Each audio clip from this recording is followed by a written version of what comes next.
Hey everybody, it's your host, Pete A. Turner, executive producer of the Break It Down show from the new Tent Studio. I've got to find a good name for this thing. I've not figured it out yet, so if you've got a suggestion for sure, hit me up on social media and let me know what you think. By the way, thanks to the folks at Campus Camp for giving me a little bit of a discount, and I got to tell you, my tent is fantastic. It's a Sibley 500 ProTech. 16 foot, 5-inch version of it, and there's so much room in here. I've got a full-size couch, I've got a Barca lounger, a desk, and I've got room for other things too. So I really love it. It's fantastic. And during COVID times and trying to get out of each other's way here in our house, I decided it'd be best to get out into the backyard and do my stuff in the wide open spaces, just kind of like I did in the military. And I just love it. I love this space. I love everything else. By the way, powered by Jackery. These guys aren't paying me to say this. I'm telling you, I've got a battery. It's like a camping battery, and it's fantastic. And Jackery is a good place to go to get those kind of things. So those are some of the updates on the products that I'm using as I put the show together. And good grief, so many technical things. We're always trying to improve, and it's great to have Jackery and Campus Camp on board because they have done a great job in getting everything set up. Okay, hey, today's show, you're really going to like it because, well, okay, it's a story about Bosnia. And a lot of times when I say, hey, I'm a spy, people are like, oh, a spy wouldn't say that. Yeah, but no shit. Like, these are people that I know and I work with. And so we have Gina Smith Kundinger. Her last name is Smith. And then she got married to a guy named Tim Kundinger. And so now it's Kundinger. She was my boss in Bosnia, and during our deployment, she saw me every single day. I drove her to Bosnia in our Humvee.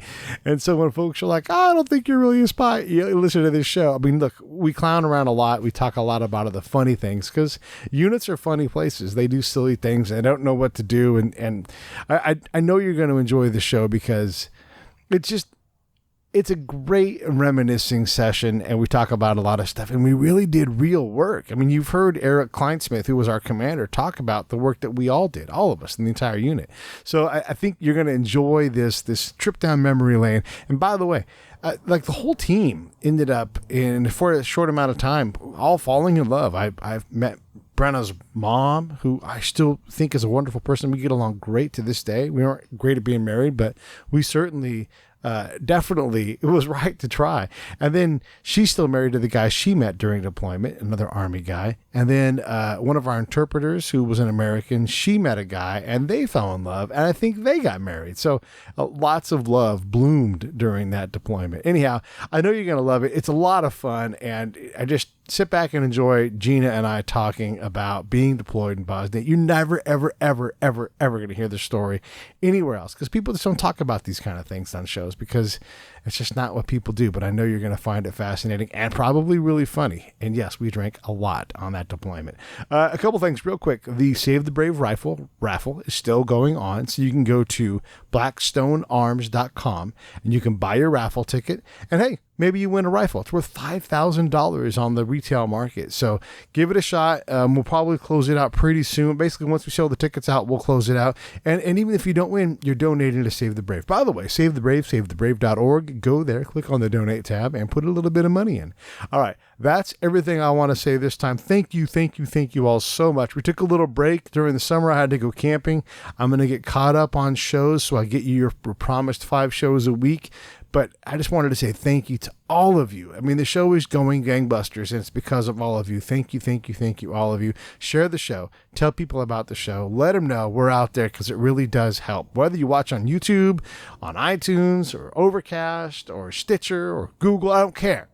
Just make sure you share and tell folks about it because that really does help. All right, here comes Gina Smith. Lions Rock Productions. This is Jay Moore. This is Greg Proops. This is Jordan Harbinger. This is Dexter from The Offspring. This is Nathan This East. is Sebastian Younger. This is Rick Marotta. This is Stuart Copeland. This is Mick Gillette. This is Andy Summers. Hey, this is Skunk Baxter. This is Gabby Reese. This is Rob Bell. Hey, this is John Leon Guerrero. Hey, and this is Pete A. Turner. This is Gina Smith Kundinger, and you are watching the Break It Down show. And now, the Break It Down show with John Leon Guerrero and Pete A. Turner. This is a blast. I cannot wait. I've thought about this day, Gina, no shit, like almost since the start. You know? We have not been in the same physical space since the 90s. And Oh my God. I know, Yeah. and we lived Yeah. together every day, constantly. Yep. Like a team in the field. We went from, so just for the audience, this is Miss Smith, who was my boss in Bosnia. When I say my boss, I mean my immediate boss. Like, she ran our team. And maybe, I don't know what, Gina, like 3 months before we went on our deployment to Bosnia, we really didn't even know each other. We weren't even in the same company. We had different jobs. Mm-hmm. And when they put teams together, and I don't know how much of a role you had in this, but they threw us together like, these fuckers here. Like, we had a guy on our team who wasn't even going to be in the Army by the time we deployed. Right. We didn't have a radio. We deployed to war with no radio. You're right. You're right. And we spent all that time. Do you remember? So first they threw us together, and then they kept changing it around. And no, not this team and that team. And I don't even think it was the same team when we got to Tuzla. Remember when we were Tuzla? And then so it was us. We traded somebody else out. I don't remember who it was. But I remember sitting on the Sava River. Remember, it's freezing cold out there, and I'm laying in our little vehicle, and every time I'd have to go to the bathroom, I'd drop my drawers, and somebody would walk by. I'm like, this sucks. We weren't even there yet. Yeah, we're in Hungary. There's no war there. Yes. Oh my God. This is a spy versus spy episode. We're going to talk about some intelligence stuff, but even in intelligence units, and I think maybe in particular in intelligence units, we're not really good at Army stuff. Like we do our best, but what we're supposed to do is go talk to people.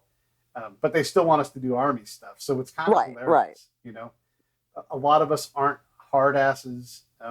We're not terribly proficient in Army skills. And so they always want us to train in Army skills. But the reality is being an interrogator like you were, a technician at that, being a counterintelligence, that's way harder to train on. But we don't train on that stuff. Never. And they expect you to do that on your own. So be good at your job on your own, but still be a soldier. Yeah. Like, I'm not sure how that really works, but we try to do it.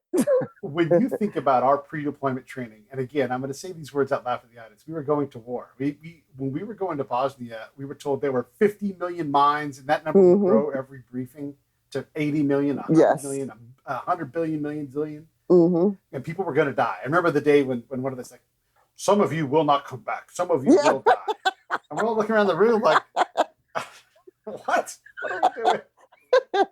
Did you in any way feel prepared to go when we went? No, do you remember working Saturdays and Sundays? Yes. And them telling, I think it was Colonel Vivon that told us that we were gonna just train to be miserable because we were gonna be miserable. And I'm thinking, is that to time or is that to standard? Because I'm already there.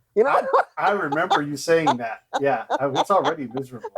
And then I want to point out a thing that Colonel Vivon said, because I've got a memory for these things. He said, if I find out that any of you bring summer boots on this deployment, I will give you an Article 15. The third day we were in Tuzla, guess what he had on?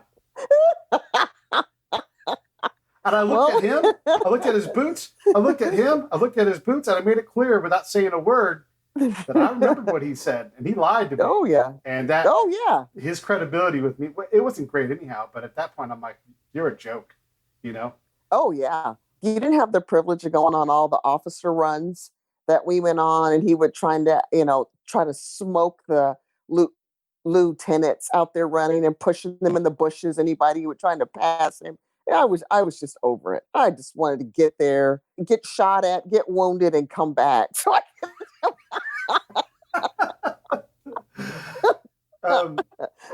you must remember this. Then he pushed as a guy named Lieutenant McDermott. Now he's known as Colonel. Yes, McDermott. He was in fantastic physical fitness, and Colonel Vivon tried that crap with him, and he came up and he blasted him back, and he's like, "That's it, Article 15." But it didn't fly because he had assaulted Lieutenant McDermott first. Right. These are the kind of people that were leading us into war. Well, but you notice that, he was always, Colonel Vivon was always on us about little things, little peddly things. But when we got to Tuzla, he was so nice to us because we all had ammo. Yeah. He didn't want to be the first one to get shot by friendly fire. That's right. So, Yeah, I'll tell you another funny Colonel Viewon story. Specialist Fuller, my friend Brian Fuller's been on the show. He's 6'4", 260. He's a massive human. And he was running through this little gauntlet you had to run through to go out to PT formation. And, it's like the colonel, the sergeant major, maybe a couple of commanders, first sergeants, that kind of thing. And that's sort of where they yucked it up and everything. And, the colonel always had those stupid jokes he would tell. And so he comes by and it's like, hey, Specialist Fuller. And Colonel Viewon was not, he was a small, short guy, but he was, well muscled and everything. And he's like, Specialist Fuller, you ever hear that saying? No, sir, what's that? The bigger they are, the harder they fall. Ha ha ha, what do you think about that? Who said that, do you think? And he's like, a little guy. And then just ran away. Because Fuller could eat him for lunch. Just lay on him. Oh my gosh. That deployment, though, it ended up being more fun once we got there. But I remember first, sitting there all night, waiting to, crossing to Tuzla. I think that was a 3 or 4 day event. Yeah. Then once we got to the other side, and it was like a holding area in Hungary. And remember how nobody wanted to pull fire guards so we could leave the heater on in the tent? Yeah. So we were all frozen and nobody wanted to get up. And I remember washing my shirts, because we couldn't do laundry. I remember washing my T-shirts in the shower and then hanging them up over my cot. And it was like a headboard when I woke up because it was stiff. And I mean, it's like, okay, so now how am I going to get this thing dry and get it on? And I just thought, oh, let's just get where we're going so it can be better. So long. It was so long. Yeah. When you think about your pre-deployment training and like the things that we did, I know for me, we did the stupid winter driving video over and over and over again. Like they would lose the roster. Like, let's just do it again. But we literally, I don't remember doing anything else of value at all prior to the deployment. But maybe I forgot. No. Do you recall anything valuable? No. I remember we spent a lot of time at work, a lot of time passing rosters around, passing things around, but actually, I mean, stuff that we could use that was valuable, not so much. I think we spent a lot of time in the motor pool, which is good because we spend a lot of time in our vehicles. Yeah. But I'm hoping that training for soldiers now going on deployment is much better than it was for us back then because it was laughable. Yeah. It was like, let's just get there and get this over with. And then I remember one of the things I remember that we used to have to do was our trailer. Remember when we had to hook the trailers on the back of our Humvees and pack them and unpack them and pack them right and pack. And I thought, dear God, what? Let's just pack it and go. Why do we have to pack it and unpack it? I don't understand. The training I did the most in Germany was alert, assemble, upload. And I just got you just get so good at packing the trailer. Keep in mind, I'm not getting any better at being a spy. I know where the stove goes. I know where the table goes. Yeah. And so, we did that. And I remember one time we were doing some kind of pre-combat check and Captain Norwood came up and he's like, do you have a 6-month supply of toilet paper? And we laughed at him. Like, we're not living in this thing for 6 months, are we? Yeah. Aren't we going to go somewhere? Aren't there going to be supplies somewhere? 6 months supply? And to the audience to understand too, and I know we're kind of yucking it up here, but there was no room for a 6-month supply of toilet paper. Like we're bringing things that we were going to maybe need. Like we really might need a stove. We might need a tent and chair. Like we had to bring these things to live and have an office. And so we were full of things. Yeah. And the other thing I remember that came out of it was the teams that had good, like the woodworking skills all had really good shelters inside the back of their homes. Yeah. And we did all right. We had some wood and everything, but the whole thing was a joke, really. Yes, it was. It was. So then we deploy and we spend, like you said, I don't know, what was it, a week? We get to Hungary and all the way down to Bosnia. And do you recall this? At one point, one of the vehicles broke and could only go 15 miles an hour because we already had a vehicle attached to the wrecker. I don't remember that. Are you in any way surprised to hear this? No, I'm not. Yeah. We were driving 15 miles an hour. And just for the audience's sake, like I was Miss Smith's driver, so my job was to just drive us down the road and maintain our interval. And at one point, because you're just sitting still and we're in a tent, but it's attached to a car. It's not in any way warm. And so you're driving and you're freezing.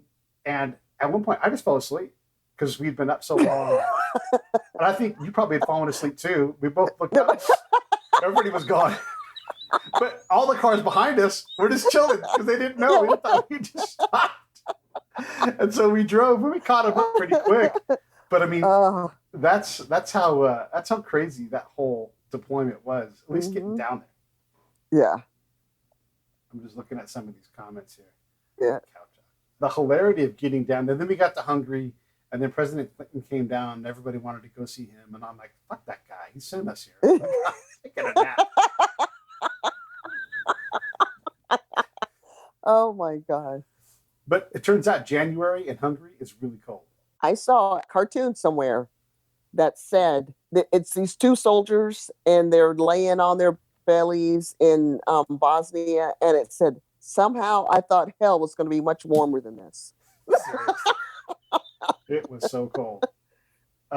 Okay, so we finally get. Is there anything you want to talk about from Hungary down to Bosnia at all? No, that was kind of a blur. I think most of my memories are actually in Bosnia. Once we left Tuzla and they sent us out to the 30th Medical Brigade, to go there as like their, what was that team called? For us to do a vulnerability assessment. Right. Do you remember that? Yeah. And they sent us out there for that. And as soon as we got there, we decided we are not going back to Tuzla. Yeah. We are staying there no matter what we have to do, who we've got to pay, who we have to bribe. We are not going back. And that's basically what happened. They kind of fell in love with us and we stayed here. Yeah. Yeah. So just for the audience, when we all get to Bosnia, everybody wants to tear everybody else's heads off. It's chaos. And then we live in a coke plant. So like literally there's coke dust on everything. And so we all live in these tents. There's like 18 people in a tent and it's just shitty living. And so, Miss Smith got us a job and we left. We were maybe 10 miles away from there, but it was a world away in terms of we were left alone. No one could fuck with us. It was good. And other teams didn't fare so well, as you know. Oh, yeah. I think they all wanted to come to where we were. And at some point there was talk of pulling us back. And then, of course, we had Tim on our side. So we got him involved. We're like, God, we are not going back. We're not going back. We need these guys. So we didn't spend too much time at Tuzla, Maine, but yeah, we got out there and we did a really good job of the vulnerability assessment. We did have our NCO for the team was a guy named Bart Dachko, and oh, good gosh, Bart was, in some ways, he was one of the better leaders that I ever had in terms of he let us do our job and we did the work, and that was great. But I told him at one point, the woman I ended up marrying, she was a service member, like, if you see Sergeant Dachko talking to me and he's yelling at me, he's not yelling at me. That's just how he talks. He just yells at me. And so she's like, was he yelling at you today? I'm like, nope. We were just having I saw when you walked by. We were just talking about lunch, Yeah. He was, I think, a misunderstood guy. He and we butted heads because he didn't understand, I guess, how to approach leadership and talk to them like they were. His way of leading was to yell at everybody. Yeah. And you know me, I don't yell at anybody. And if I'm yelling at you, dude, you're in trouble. So of course I don't want an NCO yelling at me. Yeah. And that was how it worked all the time. And we butted heads. And then part of it was that I knew my human side of things, but I didn't know what I was supposed to be doing on the 97 Bravo side, you know what I mean? On their side of things. And so going to him and asking him for help was like a pride swallowing, gut busting event for me. And then he was looking at me like, well, you should know how to do this. I'm like, but I didn't learn how to do that. So going back to the training, they divided the teams up and they just used a warrant officer as the team leader, but they did not give the warrants who were not Bravos any type of training on what we should be doing. Yeah. So I have an idea of what a Bravo did, and I know I was there because I was the warrant officer on the team, but it was frustrating for me to not really know for a long time what my role was. And by the time I figured it out, it was time to leave. Right. So. Well, and also in your defense too, what we do in a given situation can be totally different. That job, that counterintelligence job, is so multifaceted that even if you had a command of like, I know what these guys do at the field office, that totally different ball game than going out to a deployed area. I mean, it's even more complex. And I think, well, and you were a new warrant officer too, like you would just come back, right? Yeah. So Bart and John Murray is on the thread here with us. And he said Bart was crazy. I don't know if you can see that. Yes, he was. It's funny. I saw Bart. I get into this a little later on, but I saw Bart. I was at the SIFSO course, which is a source operations course for the audience at Huachuca, the home of all the intelligence assets for the Army. And he came through, and I was like, "Oh, I'm gonna have to teach you how to do source operations." And that was hilarious. And so did Chief Wood. Chief Wood from Hanau came through, or Hanau, yeah. And anyhow, so I would see a couple people from the 165th came through the course, and that was kind of funny. And then my boss at Huachuca had no idea what I did, or didn't care. He was, just a good warrant. He had deployed to Somalia, and he was, he's just a warrant officer, drank coffee, cracked jokes, and had enough ego. He did not care about anybody else. He's a good boss, but he had no comprehension that I had done the job. And so we actually saw Chief Wood out in Fort Gordon. We went there for a mobile training thing that they had us come out. So we drive across the nation to go do training. And Jason Wood is like, "Hey, does your boss know that you ran like basically the only source operations going on in Bosnia? And the first one, for sure, under the new regulation." And I'm like, "No, I try to tell him that. He thinks I'm the computer." Which is so Army. That's so Army. Yeah. Oh, yeah. Definitely. Okay, let's go back to so we get to the medical unit, and it's a brigade, and they really are a hospital with all its support, and they don't have any kind of intel asset, and so they were desperate to keep us. That worked out in our favor. Right. Do you remember when we almost had to move to that airfield, and they said, "Oh no, you can't live here in your tent and on asphalt. You have to be on wood," and they had no provisions for us. Yeah, and it was like out in the middle of nowhere. And we're like, so let me get this straight. You want me to live out in the middle of nowhere on wood, but I can't live back. And I don't know if it was the frustrated look on my face or the look of like, I quit today. I'm just taking my toys and going home or what. But I think at some point, somebody with some common sense stepped in and said, that doesn't make sense. Why would you send them there? Yeah. But I do remember they sent us to do a vulnerability assessment. I can't think of the designation of that. They had a supply unit that had moved into Angela. Remember at the bottom of the quarry? Yeah, and they were originally had like just taken this road in the quarry and put a tent, and put a fence around it right in the middle of this road. And said, this is where we're going to build our camp. And we're like, well, how are the people going to get home? Because the village is there and the only road is on the other side of this fence. Yeah. So I remember fighting them over that, going, you can't put a camp here. Yeah. This doesn't make it's just the silliest things. And I had never done a vulnerability assessment, and even I could see that just didn't make any sense. It turns out when I did one, I'd never done one either.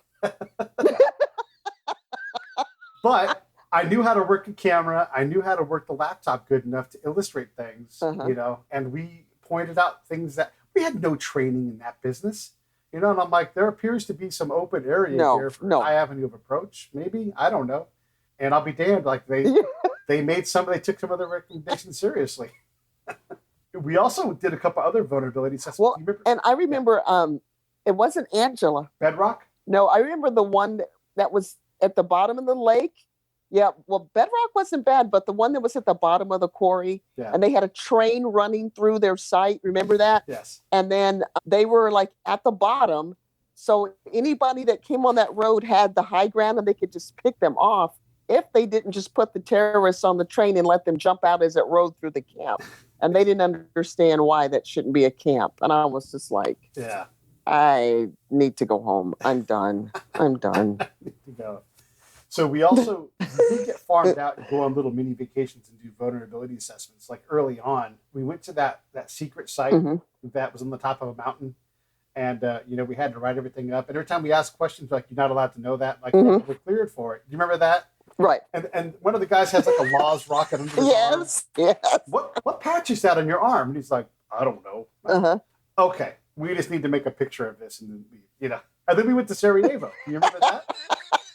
Do you remember we went to Sarajevo? We drove around. I don't remember that. Yeah, we drove on the edge of a mountain, and like the road was so narrow, it felt like Yes. Okay. And Yeah. then we got to Sarajevo, and we looked around, and there were bullet holes everywhere. And I don't even know why we went there, but we ended up there somehow, some way. Yeah. Were we a good team, or what were your thoughts on like, you don't know what you're doing, I don't know what I'm doing, Bart Dachko's an asshole, Greg McGowan's as goofy as I am. What were your thoughts when you saw all of this mess? All the hash that just we were literally thrown together. What were you thinking? I was thinking, man, I am in over my head, but I'm going to fake it until I make it.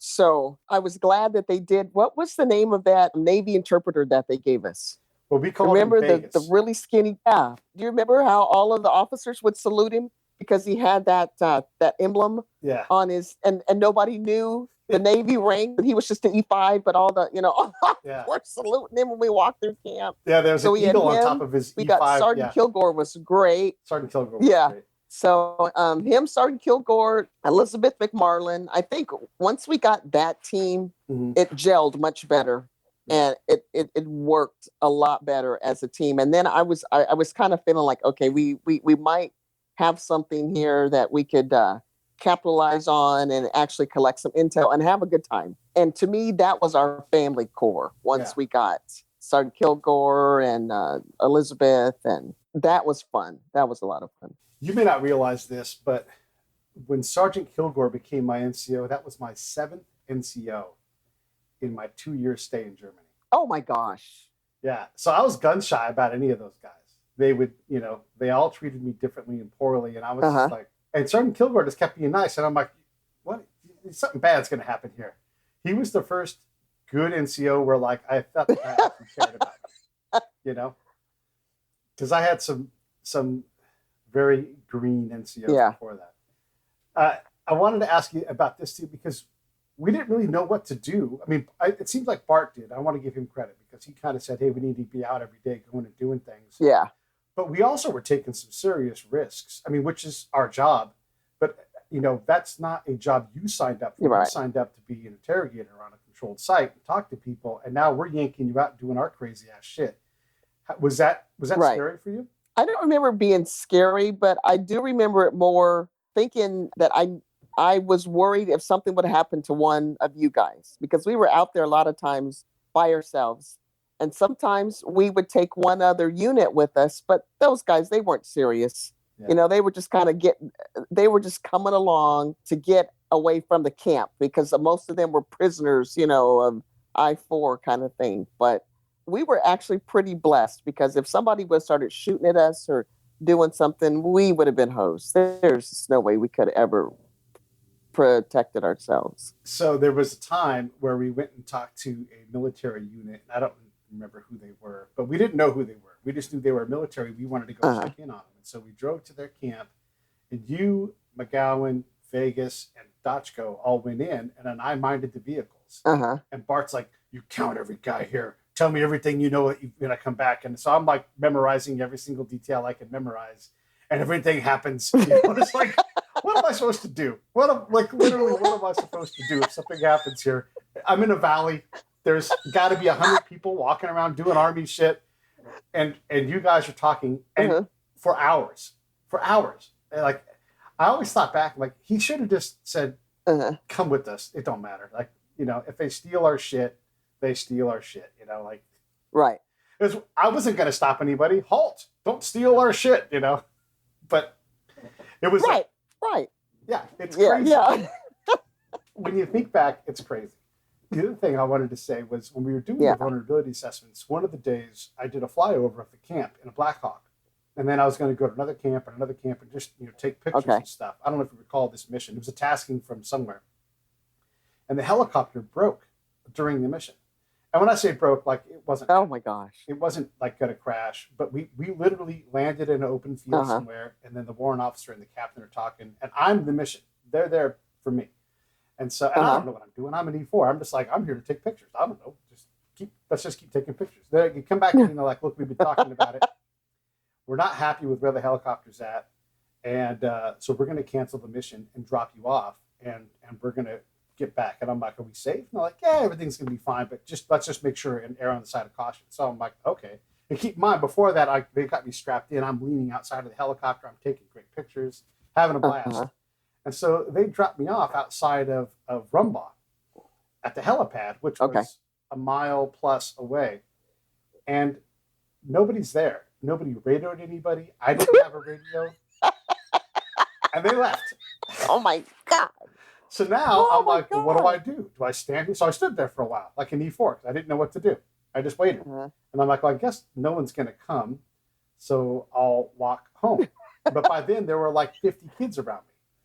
And I don't know where the landmines are. And so I'm walking every step, like, if anybody does anything, I'm going to have to kill these kids, you know?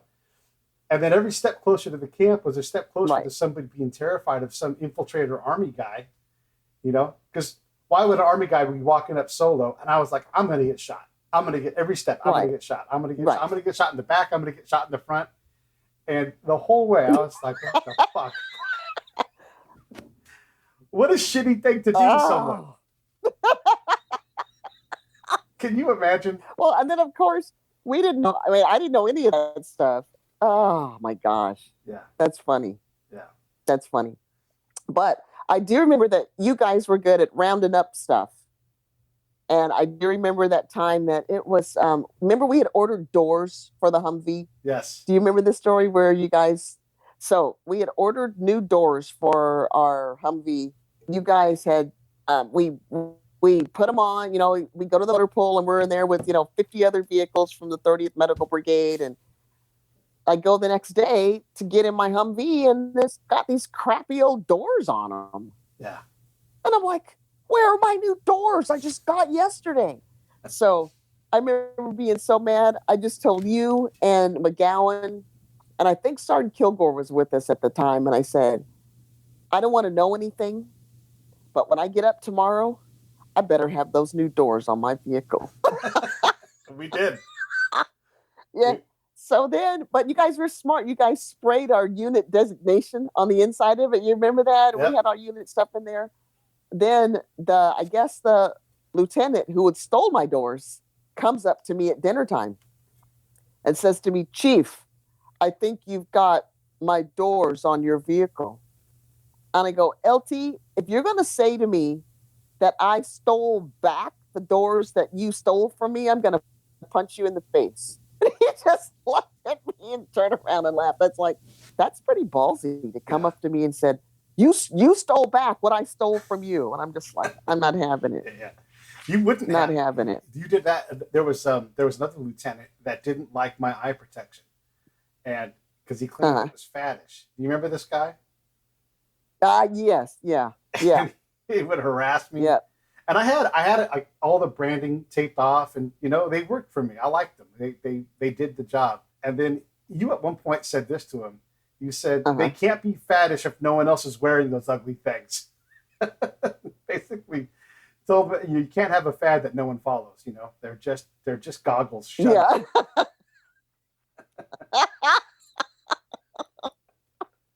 I don't know.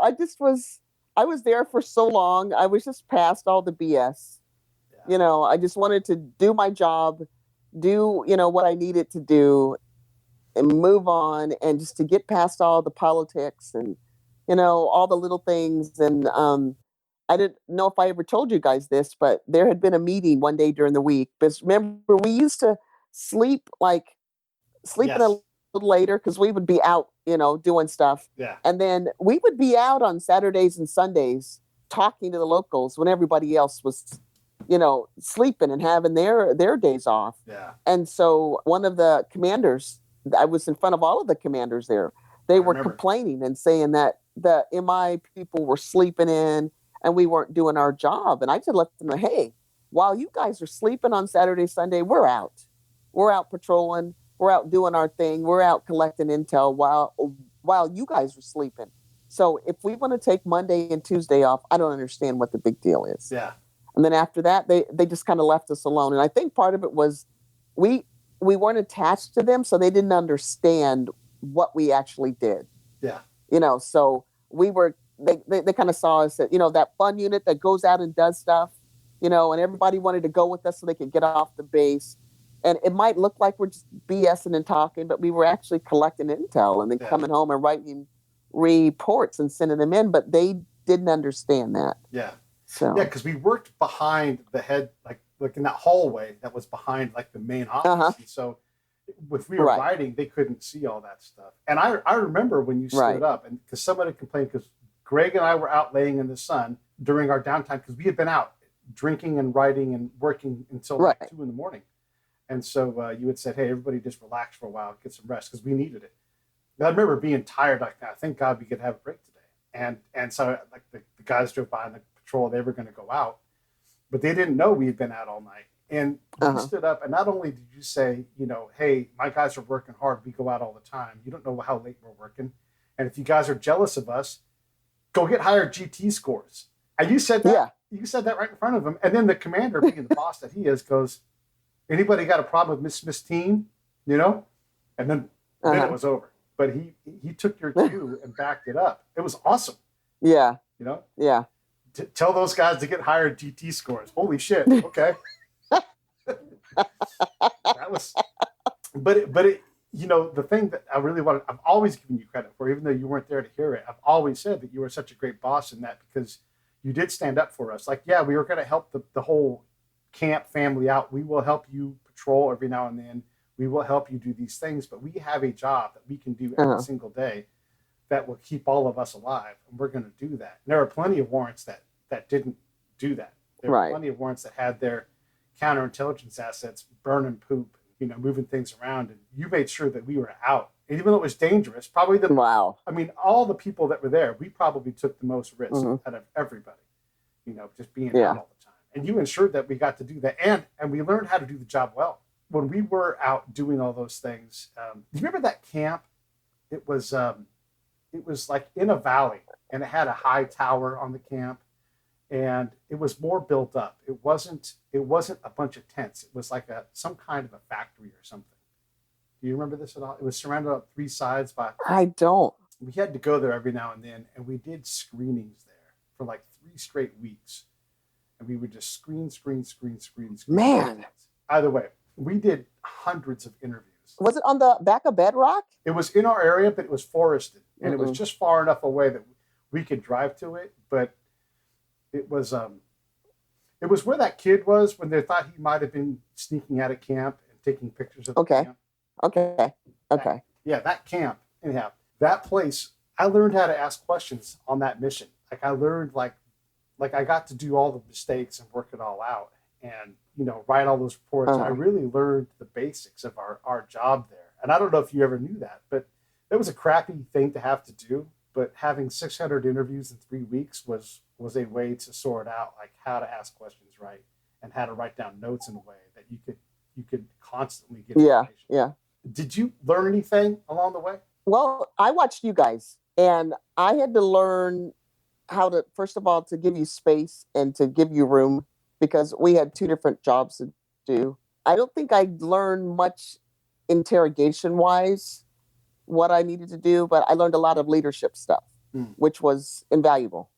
That's, you just kind of throw them out there and say, okay, I know you used to be enlisted, and now you're a warrant officer, and you got to deal with the other officers, and you're in charge of these guys, and okay, see you, bye. And so it was kind of some days falling on my nose, and some days going, man, I am really screwing this up. But my thing was, I didn't want anybody to get hurt on my watch. Right. Wanted everybody to go home. I think that a lot of times I tend to look at my subordinates or whoever it is as family. And so I wanted to make sure everybody was taken care of, So that's what I learned. It felt like a family. You accomplished that. Yeah. And like you said, especially when Sergeant Kilgore got there, we really got plussed. Yeah. We had more assets. Because, you think about it, there were 5 of us with Vegas. Right. That's not a lot of people. No, not at all. Not at all. And we had two vehicles, and I remember many a days driving through that dusty quarry, the dust flailing out behind us as we're passing bedrock coming in. And then, everybody's trying to remember what are you collecting? What are you collecting? And it wasn't easy, but I guess it could have been a lot worse if people had actually been shooting at us. Can you imagine? Could have been miserable, So yeah. You didn't get to do a lot of the collection, because that really wasn't your job in that case. When you sat there, during those meetings with very little to do externally, were you thinking? Were you daydreaming? Were you paying attention? What were you doing to pass those hours? Because you might be there for 4 hours and you largely not talking at all. First, I was just kind of soaking it in, trying to see, what was going on, and I understood the collection piece, of course. Yeah. But I think more was just trying to figure out what we were going to do just in case somebody would come through that door, gun or some crazy thing trying to kidnap us. There really wasn't much daydreaming. I was just kind of, I guess, being the second set of ears, just in case somebody came back and said, "Hey, do you remember what they said about this or what they said about that?" Yeah. I think the only time that I was totally useless, because remember we used to pick people, because it got to the point where we would get back to tent and go, "Do you remember?" "No, I don't remember what they said about this," because we had both, we'd all been drinking. Yeah. So then we started designating somebody to be like the primary drinker, so that we wouldn't offend people. So that we could get back and write our reports. And I remember one time, man, they started out early on that Slevo. It's when we had moved to Angela. And remember we were allowed to park our vehicles right outside of the tent because we told the commander, "Hey, we're drinking and we don't want the soldiers seeing us drinking." Yeah. And I remember you and Sergeant Kilgore had to drag me into the tent when we got back at night because I had drinking so much of that Slevo, and I was like, I don't want to go out ever again. I was just a hurting unit. But I think at first it was a little boring because it'd be like, okay, we're here talking, but then when you learn how to, it's a craft to learn how to direct the conversation towards the intel that you want to collect without them really knowing what you're asking. Right. And you guys were really good at that. So Tim came along with us a couple times and was like, "Man, you guys just sit here and BS and one of you drinks." And it's like, well, then we've done our job because that's what you are supposed to think that we're doing. Yeah. But that's not what we're really doing. So you guys did really good at that, at collecting intel and making it look easy, I guess.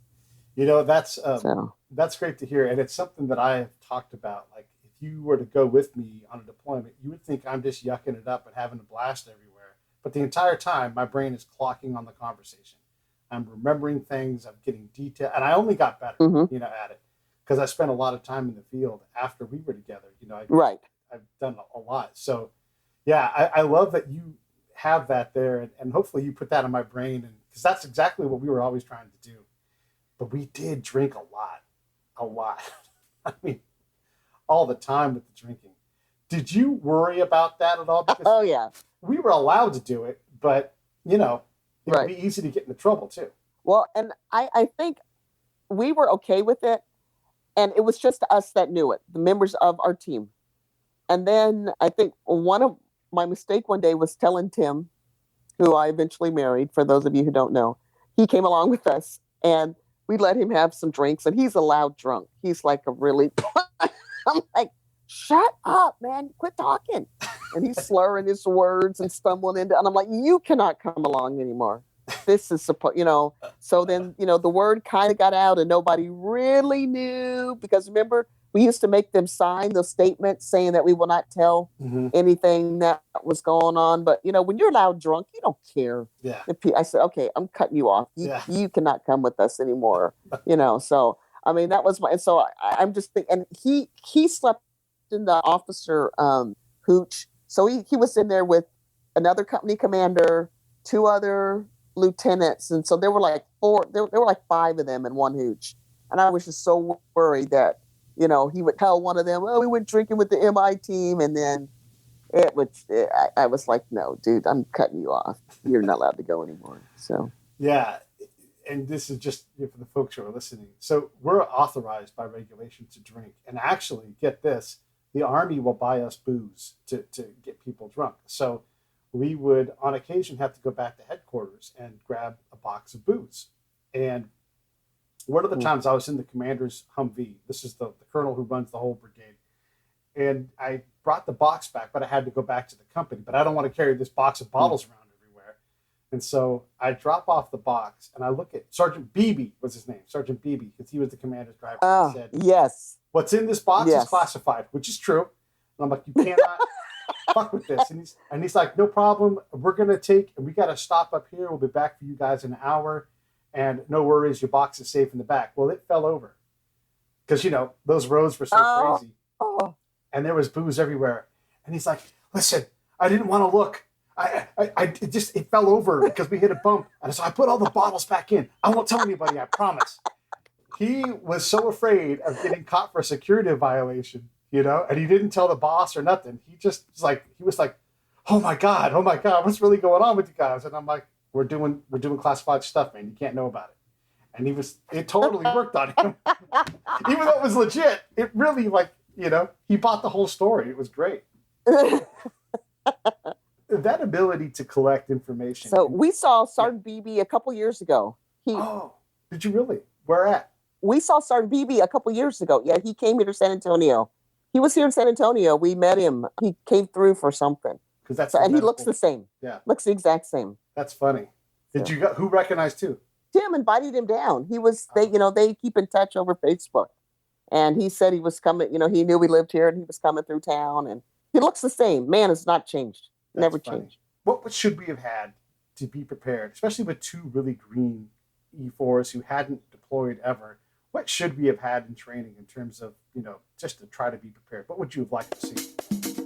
Hey, this is Pete A. Turner from Lions Rock Productions. We create podcasts around here. And if you, your brand, or your company want to figure out how to do a podcast, just talk to me. I'll give you the advice on the right gear, the best plan, and show you how to take a podcast that makes sense for you, that's sustainable, that's scalable, and fun. Hit me up at pete@breakitdownshow.com. Let me help. I want to hear about it. What should we have had in training in terms of, just to try to be prepared? What would you have liked to see? I think because going into a place where you don't know, we should have had some better communication. We should have had some radios. I mean, if nothing else, walkie-talkies to, take out on our mission with us in case you get separated. I think a little bit more, not necessarily infantry type tactics, but just, how to call in for help. How, I'm surrounded, just other than just like, okay, to me, it was like taking a bunch of people out of basic training. They went to AIT, maybe had done some stuff and said, okay, you're a part of this group and she's in charge. There were a lot of things that I'm thinking as we're driving through Hungary thinking, man, if we get ambushed, my team is going to die because I don't know anything. They didn't teach, Yeah. I've been in MI all my life. I know how to fire a weapon, but good God, just I think maybe just some more infantry type tactics. And if we didn't need them and you never have to use them, that's awesome. Yeah. That's a great thing, But and then I think maybe we should have done like some mock, not interrogations necessarily, but had like maybe 10 or 15 people, and then some that didn't have factual things and some who had factual things, and then try to get you to see, who is, doing what, and trying, just, I think more for our job, for our safety, and then to maybe give us a little bit of background on the place where we're going instead of us having to try and figure it out for ourselves. They didn't know where we were going. Oh, it's just okay. True. Okay, and that you're right. Yeah. You're right. So. But still, yeah, we did get some training, but it was really big macro stuff. We had to go figure it out. One of the things that it came to me, later in our deployment was you don't have to look for threat all the time. Knowing that Camp Angela turns into a lake in the spring, knowing that you can't put a tent on a road, all of these things are extremely valuable to the commander, and no one else is talking about it. And so it seemed like we collected a lot. Once we kind of knew where the bad players were and that there wasn't a lot of active threat, we really focused on, what else do we need to know to win, or to not make a dumb mistake. Right. And that was extremely valuable. Just to go out and talk to these farmers and have them go, yeah, we're doing okay financially. Like we're making a comeback. Like that stuff is vital. And if you look for threat all the time, totally, that's all you agree can with see. Right. I think the one thing that we did do, and I wish we had done more of, was I don't know if you remember this, when the mayor said they needed toothbrushes, and we were able to go up to the MASH and get a bunch of toothbrushes and hand out. I wish we had been able to do more humanitarian kind of stuff like that. Maybe get a doctor to come to the village and go with us on our Sunday thing, and maybe look at people or treat minor things. Those people really had nothing. Yeah, they had absolutely nothing. I don't know if you recall this, but we met someone else like that, and they were all like rebuilding their part of the town, and so they were just nonstop doing construction. And this was one of the things I learned, that I carried it through my career, was how do you find the smallest problem that you can solve easily, And I basically asked that question, and he's like, it's a dumb thing, but we don't have any sunscreen around here. If we just had some sunscreen, our lives would be significantly better, because we'd stop just getting burned to death in the sun. And the next time we came back, I gave him a big box, and that guy introduced us to somebody else who knew the kind of people we wanted. And so it was just that one simple, small thing. Right. We're talking to people that nobody else in that valley could talk to because of that sunscreen. Right. Do you recall that at all, or no? So it's been a long time. I don't remember that. I remember. Yeah. I'm I'm lucky if I remember what I did yesterday. So did you talking about looking for other things at all? We were all over the place. I mean, we might be in the mine proper, we might be on a farm, might be in a little built up village. We were all over the place. I never thought about the threat day to day, minute to minute. Like, I really focused on the job part of it. Thank you for thinking about keeping us alive, because you have the tension, but it wasn't my main focus, and it couldn't be my main focus. My job was to ask the questions and everything. When did you get a sense that it wasn't that dangerous there where we were? I don't know. I think it was like maybe towards the end of the deployment. And I think maybe part of it when we were just going in and talking to people. I mean, I know we were going to villages where like every other house was bombed. Yeah. Or, they had been through a war. But that's not what they wanted us for. We were not their enemy. And they were just there trying to survive. And I think probably towards the end of that deployment, I realized that, okay, it's to be in it. It's good to be vigilant, but we've missed some opportunities through being scared that something was going to happen. Yeah, you have to be aware. And I had that shift too. It was probably after the summer when we all gotten back from leave and had time to kind of get away and come back. We had made friends with these people, and I think we were a trusted part of that community, because we didn't ask for much. Yeah. We tried to always bring things, Right.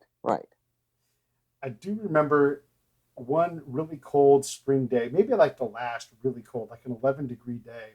We got to wherever we were at on the edge of the mine, and it was like just a shitty old house. And we'd never met these people before, and it was just so goddamn cold. Just like bright, crisp, clear, cold day. And the farmer guy hands McGowan and I beers. And we both take them, and we look at the can, and we're like, 11% alcohol. Yes. Because it was so cold, like the only way to maybe get warm was to drink. And we didn't say anything, but we had the exact same idea. I'm down in this spirit. Do you remember when we slaughtered the pig? Was it for Easter? Yeah. Yeah. That was good eating. Yeah, so let's talk about that, because I've told a lot of people about this, but it doesn't make sense to them. So at some point, I had come up with the idea of doing a pig roast for Easter, and I started making those flyers. Remember those flyers that would say "the pig is coming," and I would put them around the camp. and no one knew what it meant. And ultimately, it was an intel operation, but we were able to sneak this pig roast thing into it. And I don't know if you recall, but the brigade commander said, all you officers are going to dig into your pockets and pay for this thing. And so we bought those 3 or 4 pigs, whatever.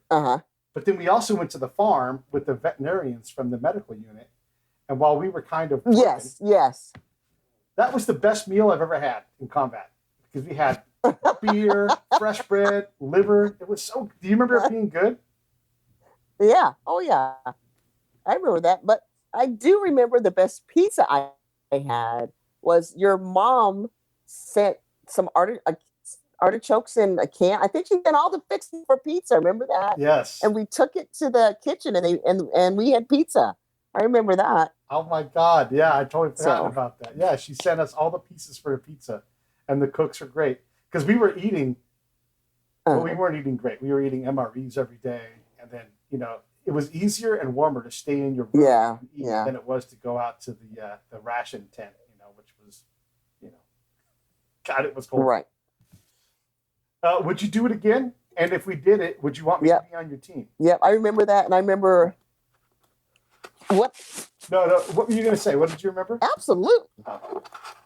I remember it was cold. Remember, we were like the first MI guys there, and there weren't a whole bunch of other people there. Yeah. And remember, they had like this, it was like a kitchen, but it was on wheels. Yeah. And you had to walk up into it, and then you walk through and you walk down. Yeah. And I remember when I realized that this really sucks when it was cold, as the food was freezing as they were putting it on our plate. And then when we got to the end, they opened up this, looked like a giant can of sardines, but it was a cake. Yeah. You remember? Yeah. I'm like, I'm done. I'm out. Oh my gosh. Yeah. That's funny. I'm going home. I'm taking my toys and going home. And then also, just because we were with the medical unit, anybody who got hurt in our unit, we ended up being like the hospital check-in team too. You remember, like Sergeant Duggan got sick, and then when our MWR Kurt guy got struck by lightning. Tim and I were talking about that the other day, and how we had to sign for him. Remember, we had to sign for him because he was there by himself, and they were giving him morphine, and they wanted somebody to be responsible for him. Yeah, I remember that. we owned the MWR guy. We made friends everywhere. We really did. Yeah. Yeah. So I was asking you earlier, like, would you want to do it again with those circumstances? And obviously you can have it better. You can certainly have it worse. But what's your overall impression of that whole experience? Well, first of all, it was a great place because that's where I met the love of my life. So I can't really complain about that. But overall, I think being at the 30th Medical Brigade and where we were, first of all, made it just a better experience because we weren't there with the rest of our unit, at the talk with the commander and the first sergeant. And I think we had a good team. I think that by the time Sergeant Kilgore had rolled through and we got Elizabeth and then Elvis and everybody came through, that was a solid piece there, and we all got along really well. And so I think that enabled us to kind of weather the stupid stuff that came along. Yeah. And to me, that's important that, if you have a kind of like a unit that gets along together, you guys can fight whatever comes along. But, there were a lot of teams out there that were very dysfunctional and they didn't get anything done and then they hated it, so at least I could look forward to having the team there. Yeah. So, I would do it over again. Well, I can tell you this, from all of the bosses that I had in the Army, not that the bar was super high, but I think you did a hell of a job. You stood up for us. You took what was a weird unit to receive and easy to marginalize, and you said, hell no, we do important shit. And then we went out and did important shit for them and gave them something that nobody else in the brigade could do. And you enabled that to happen. And, you tolerated our nonsense, our yelling, our screaming, our drinking, our buffoonery. But we figured it out. I think we put something good together. Yeah. Yeah. Yeah, I think so Yeah. too. Do you have any questions for me at all?